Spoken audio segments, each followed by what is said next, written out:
Euro ২০২৪ আসরে high voltage লড়াই ছিল গতরাতে। একসাথে মাঠে নেমেছে সাবেক দুই বিশ্ব চ্যাম্পিয়ন ভিন্ন দুই প্রতিপক্ষের বিপক্ষে।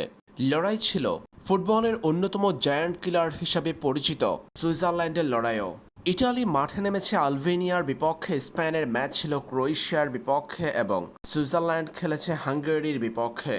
এদিন হাঙ্গেরির বিপক্ষে ৩-১ গোলের চমৎকার জয়ে ইউরো ২০২৪ আসর শুরু করেছে সুইজারল্যান্ড। অন্যদিকে স্পেন ক্রোয়েশিয়ার ম্যাচটি হয়েছে একেবারেই একপেশে। শক্তিমত্তায় দুই দলের ফুটবলারদের মাঝে খুব বেশি পার্থক্যের কথা চিন্তা না করলেও মাঠের ফুটবলে কিন্তু অনেকটাই এগিয়ে ছিল স্পেন।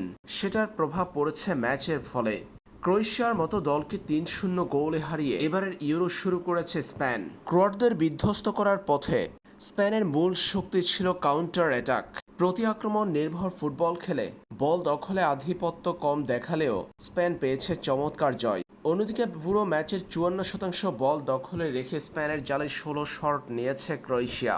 ম্যাচের শুরুতে ২৯তম মিনিটে মোরাতার গোলে এগিয়ে যায় স্পেন। এরপর ৩২তম মিনিটে রুইজের গোল। পরে ম্যাচের প্রথমার্ধের যোগ করার সময়ে দ্বিতীয় মিনিটে কারভাহলের গোলে ৩-০ ব্যবধানে এগিয়ে থেকে প্রথমার্ধ শেষ করে স্পেন। দ্বিতীয়ার্ধে আর কোনো গোলের দেখা না পেলে ৩-০ গোলের জয় নিয়ে মাঠ ছাড়ে তারা। দিনের অপর ম্যাচে বর্তমান ইউরো চ্যাম্পিয়ন ইটালি পরাজিত করেছে আলবেনিয়াকে।